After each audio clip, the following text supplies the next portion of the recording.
What's up? It's Tom. Twin System recap for May 3rd. But before we get into that, new sponsor on the channel here, Crazy Tom's Broken Baseball Player Emporium. That's right. If you need a broken baseball player, you need a broken pitcher, you need a broken hitter, broken whatever, we got it all here at Crazy Tom's Broken Baseball Player Emporium. What in the world am I talking about? Have I gone crazy? Yes, I have gone crazy. I've gone crazy because we can't have nice things. This was already going to be a difficult go of it this season as it was. And you don't want to overreact, but both Joe Ryan and Walker Jenkins left their games early today. I think anybody across all of Twins territory as a fan base is feeling pretty down right now. Lots to not feel great about. But the Saints won, so that's all that really matters, as we know. Colonels won on a walk-off. We'll get to that more. Somehow the Twins managed to still win today. I don't know how. Joe Ryan left in the first inning, but Andrew Morris and Taylor Rogers really stepped it up. The Saints won. Walker Jenkins, he made a nice catch, a nice running catch in center field, banged it into the wall. Yeah, we'll see. He's having an MRI. We'll wait to hear on him and Ryan. Maybe it's just an overreaction, but doesn't feel good. Doesn't feel good right now. So, 3 stars of the day. Third star, Justin Mitrovich of the Fort Myers Mighty Muscles in his pro debut. A guy was drafted in the 9th round last season. 4 innings, 4 shutout innings, 3 hits, 2 walks, 5 strikeouts for Justin Mitrovich. So he debuts on the system recaps as well, most importantly. Second star, Quentin Young, also of Fort Myers. He was 4 for 4 with a double. And you know what? Played shortstop, did not strike out, did not commit an error. Yes, that is noteworthy with Quentin Young right now, unfortunately. But, we turned the page to May. Maybe, that was, he obviously looked pretty uncomfortable. And maybe he's kind of settling in more with, a 4 for 4 day. He is only hitting .220 with a .291 on base and a .319 slugging, so it's been a rough go. But this is, again, a very encouraging, really young guy. First star, though, Ricardo Olivar of Wichita, longtime Wichita Wind Surge. Ricardo Olivar, 3 for 4 with another home run, a solo homer.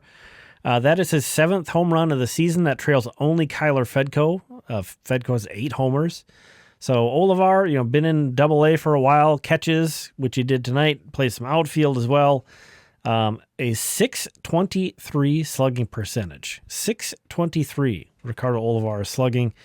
He slugged .412 last season, so flexing his muscles early. Moving on to the honorable mentions, Ben Ross got his first AAA homer today and got to play shortstop, which is probably going to be a pretty rare opportunity for him with, Kalen Culpepper, we'll talk about in a sec. Ryan Kreidler, the next guy down there, play some shortstop. Orlando Arcia, they probably want to have him in the rotation as well. So, Ben Ross maybe not get a ton of opportunities. Kreidler homered, or Arcia had a 3-hit day and a stolen base. Danny De Andrade was the guy who delivered that walk-off. The Colonels, I think they trailed 5-1 heading into the bottom of the 9th inning and got a rally going to tie it and then walked it off. So just a crazy come-from-behind walk-off victory for them. What was a fun week. I think this was their 3rd walk-off. The other 2 were homers of this week. And then Andrew Bash, who's one of those weird, there's just so much turbulence with the Saints pitching staff. One of these guys who's not really a starter, but is starting games. 3 innings of 1 hit ball, no runs, 1 walk, 6 strikeouts for him. So he pitched well. Moving on to the updated star scoreboard, Ben Ross gets an honorable mention, so he gets a bumped up a little bit there. And then Ricardo Olivar enters the top 10 with this 1 star. He's been picking up, having a notable season so far. So got to keep an eye on Ricardo Olivar. Been around a while. He's still only 24 though. Some of these international guys, signing guys, you could swear they're 28 by now, but they coming in the system so young. Additional notes. Kalen Culpepper did not play today. He's day-to-day after being hit by a pitch in his last plate appearance on Saturday. CJ Culpepper started for the Wind Surge, didn't pitch well, 2 2/3 innings, 3 hits, 2 runs, 1 walk, 2 strikeouts. Eduardo Tait hit a home run. He was one of the guys that helped spark that late rally for the Colonels. And Merrick Houston was 1 for 4 And the run he scored was, I think, the game-winning run. He knocked in by Dan Andrade there. So anyway, let me know how bummed out you are right now with that injury news. Oh, cannot catch a break. Again, hopefully those guys turn out fine. Everything's clean, but keep an eye on Limestone Pipeline. I'll be sharing some highlights there sometime soon. I'll try to find something other than injuries, but I can't make any promises. But have a good one. We'll talk again on Tuesday.